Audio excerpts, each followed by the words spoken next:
धन्यवाद सर आपका। बुंदेलखंड की धरती को सबसे पहले नमस्कार। आज इस अवार्ड सेरेमनी में आए सभी गणमान्य लोगों को मेरा नमस्कार। सभी जनप्रतिनिधि इस व्यवस्था के सुचारू रूप से चल सके उसके लिए जो संगठन बना, जो समिति बनाई, सारे लोगों ने एक अच्छे से व्यवस्था को सुचारू रूप से चालू रखा। उन सभी को मेरा नमस्कार। इस अवार्ड सेरेमनी के मुख्य अतिथि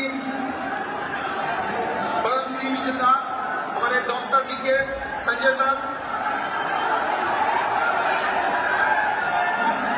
विशिष्ट अतिथि मध्य प्रदेश से आई बहन मेधा परमार। आपने जो अपना प्रेरणादायक जो अपने अभिव्यक्ति यहाँ की वो बहुतों के लिए प्रेरणा का स्रोत बनेगी। हमको यहाँ इस समिति एक एक चीजों को विस्तार से बताने के लिए हमारे नरेंद्र सिंह तोमर जी को, नरेंद्र सिंह जी को बहुत बहुत नमस्कार। और इस समिति ढंग से चालू रखा और आप विद्यार्थियों को, जितने अभिभावक हैं सभी लोगों को नमस्कार।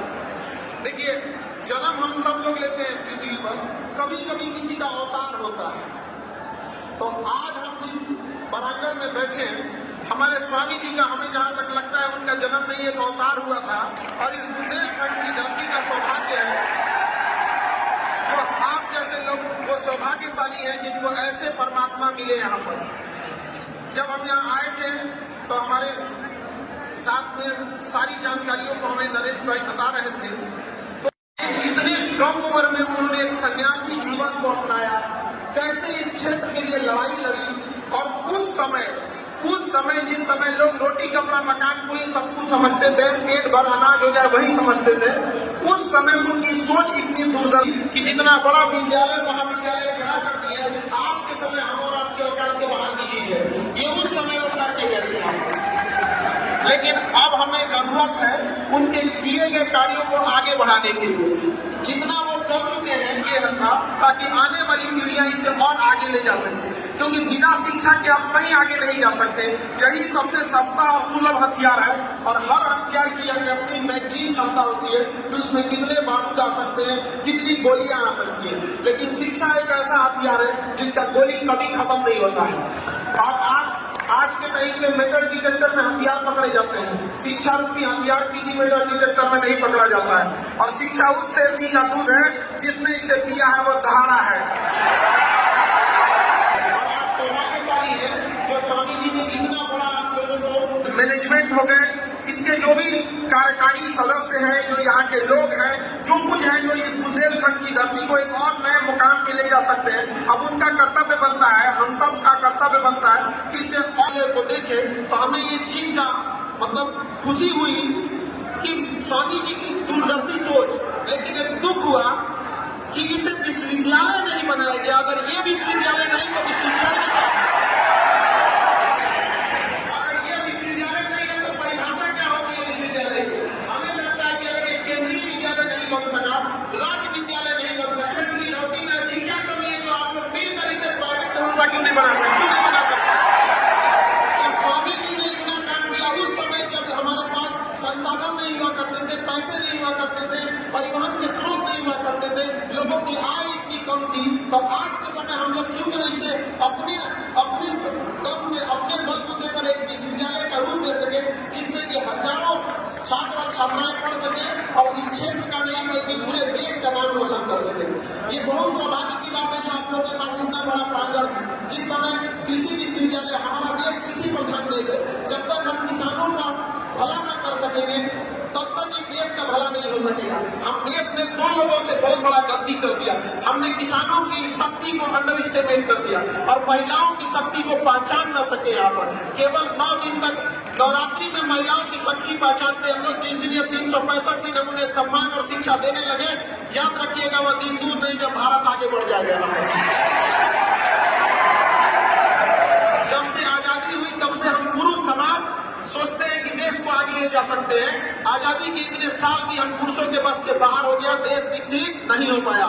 जबकि हमसे हमारे ही साथ 2 परमाणु हमला झेला जापान आज कहां पहुंच गया, जिसका सबसे बड़ा कारण है कि उसने विकास को, शिक्षा को, संस्कार को कभी भी महिला पुरुष में नहीं बांटा। था उसने महिलाओं को भी बराबरी का अधिकार दिया। जिस दिन हम लोग की शिक्षा में ये अधिकार विकसित देशों में गिना जाएगा। और महिलाओं से कहते हैं कि समाज आपका कितना सुनेगा, समाज में आपका कितना दबदबा रहेगा, समाज में आपका कितना पहचान रहेगा, ये उसी बात पे डिपेंड करता है कि विद्यालयों में आपका कितना दबदबा है। जिस दिन विद्यालयों में आपकी बराबरी पुरुषों के बराबर हो गई, उस दिन आपको पुरुषों के बराबरी खड़ा करने में कोई नहीं रोक सकता। ये क्रांति की शुरुआत विद्यालयों से होती है यहाँ पर, क्योंकि एक शिक्षित व्यक्ति जितना बेहतरीन ढंग से क्रांति ला सकता है, समाज में बदलाव ला सकता है, उतना एक अशिक्षित व्यक्ति से मुश्किल होता है। हालांकि मेरे इस बात को स्वामी ब्रह्मानंद जी ने काट दिया था। सोचिए वो कितने दूरदर्शी थे, लेकिन ये बात हम जन्म लेने वालों को होती है, अवतार लेने वालों को ये सब चीजें लागू नहीं होती है। वो सच में एक अवतार का रूप थे जो खुद उतनी शिक्षा न मिल सकी, गरीबी, मजबूरी, उस समय की तत्कालीन कारणों के बावजूद। लेकिन सोचिए जो व्यक्ति कितना महान 100 साल आगे तक की सोच रखने वाला व्यक्ति क्या देके चला गया आपके जगह को यहाँ पर। ये सौभाग्य है, अगर वो नहीं दिए रहते तो शायद इस देश इस जगह को नहीं मिल सकता था। जब हम आए तो हमें लगा कि होगा कोई विद्यालय, लेकिन जब हम यहाँ आने के बाद हम चौंक गए यहाँ पर। और हम आप सबसे वादा करते हैं, आप सब मिलकर इसे एक यूनिवर्सिटी का दर्जा दीजिए। जिस दिन ये यूनिवर्सिटी बनेगा, हम वादा करते हैं हम यहाँ के गेस्ट लेक्चर लेंगे यहाँ पर।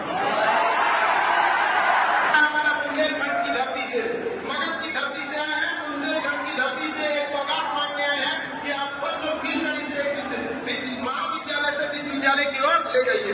कोई जरूरी नहीं कि आपके साथ कोई खड़ा ही होगा, कोई जरूरी नहीं। स्वामी जी के साथ कितने लोग खड़े थे, लेकिन स्वामी जी की एक सबसे अच्छी चीज लगती है, उनका कहना था विचार विमर्श योजना बनती रहेगी, तुम शुरुआत तो करो, कारमा तुम्हारे साथ चलेगा। एक छोटी सी दुनिया से एक पतला दुबला शरीर वाला व्यक्ति छोटी सी कुटिया से कहां लेके चला गया समाज। क्या हम लोग उन्हीं के दिखाए हुए नक्शे पे चल रहे हैं? अगर चल रहे हैं तो इस क्षेत्र का बदलाव होना होगा।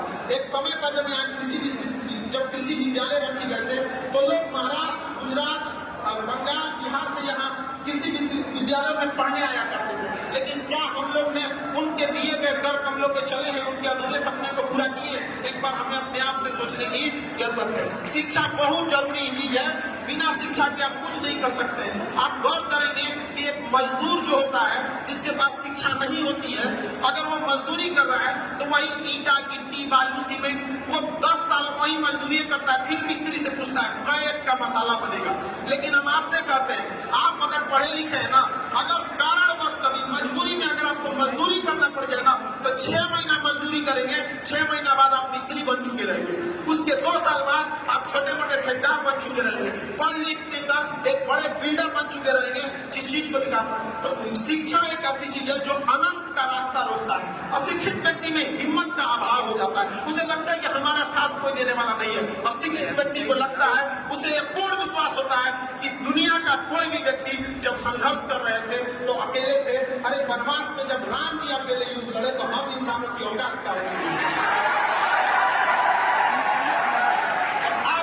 पढ़ना पड़ेगा सारी चीजों को छोड़कर। यहाँ पे सबके साथ आज के युवाओं के पास संसाधन है। जब हम लोग का समय था पढ़ने के लिए तो केवल गुरु होते थे, किताबें होती थी। आज के टाइम आपके पास गूगल है, इंटरनेट, दिल से पूछेगा, उनको लगता है कि इसका जल्दी से बेटी का ब्याह करके भेज दे, दहेज वहेज दे के चल जाता है। पापा से कहिएगा दहेज नहीं, शिक्षा दीजिए, हम दहेज रोकवा देंगे। आज पुलिस प्रशासन से यहाँ इतनी लड़कियां भी आई हैं। अभी हमने देखा 2 सब इंस्पेक्टर हैं यहाँ पे लेडीज में, किसी की औकात है जो दहेज मांग के दे दे, मार देना में 2 तमाचा सही है। हमें बहुत खुशी होगी जब हम अखबार के पहले पन्ना पे पढ़ेंगे कि लड़की से दहेज मांगने पे लड़की ने मारा तमाचा। दुनिया में हक कभी मांगने से नहीं मिला, उसे छीनना पड़ता है, चाहे झांसी की रानी हो या आज की आप लोगों, आपको समाज से लड़ना पड़ेगा। और यह विद्यालय है जो आपको उस लड़ाई का साहस देगा। यहाँ पर पढ़ लिख के इतनी काबिल बनिए कि घर जब आपको कोई ले जाए तो सौभाग्यशाली समझे और आपके घर से यह कहे कि हमारे यहाँ इसका रिश्ता कीजिए, भले हमने से दहेज ले लीजिए। ये मैं बताना चाहिए यहाँ पर। और आप लोगों के लिए भी इसे शिक्षा जरूरी है। ये नहीं कि देखो ब्यूटिशियन का कोर्स कर लिया, हाँ तो कौन चीज जानते हैं यहीं पे, उसमें आपको बदलाव दिखना चाहिए समाज में। यहाँ समझ में नहीं आ रहा?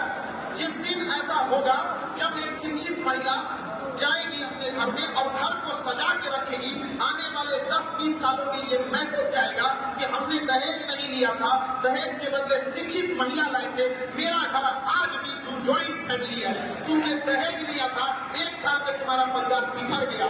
जिस दिन 10 साल तक ये मैसेज जाने लगेगा ना, थरथरा जाएंगे पुरुष लोग कि भैया घर अगर सुरक्षित रखना है, माँ बाप को भी लगेगा कि बुढ़ऊ माँ बाप ना बुढ़ापा में रोते हैं कि पतो हमारे साथ ऐसा किए, अरे ये वही माँ बाप है जो चढ़ के दहेज लिए थे। कहा भैया ससुराल को तो हॉस्टल बना दिया आपने, एक के बार दहेज के रूप में फीस दे के चल रही है, अब क्या खोज रहे हैं यहाँ पर? तो ये समाज को भी ये सोचना पड़ेगा, आप लोग को भी दिखाना पड़ेगा। लड़की लोग समझिएगा इस चीज को, समाज पुरुष प्रधान नहीं है।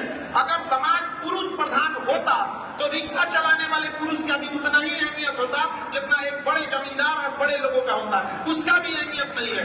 समाज, आज का समाज पैसा प्रधान हो गया है और समाज घुमा के आपसे ये कहता है कि तुम पढ़ो नहीं। अरे पढ़ाई छोड़वाना उसका इरादा नहीं है, इरादा तो है कि पैसे से कंट्रोल छोड़वा देना। जिस दिन जॉब होगा ना, उस दिन उसको भी लगेगा कि ना मतलब इसको नहीं बोल सकता। और माँ बाप से भी कहते हैं, गार्जियन से भी, अपनी बेटी को इसलिए मत पढ़ाइए कि उसे नौकरी कराना है, बल्कि इसलिए पढ़ाइए कि कभी खुदा न खास्ता किस्मत खराब हुआ, उसे ऐसा घर मिल गया कि उसे सड़क पर आना पड़े तो दूसरे के यहाँ जाके बर्तन न मांजना पड़े, वो अपने काबिलियत पर अपने बाल बच्चों का अपना शेष जीवन सम्मान के साथ जी सके।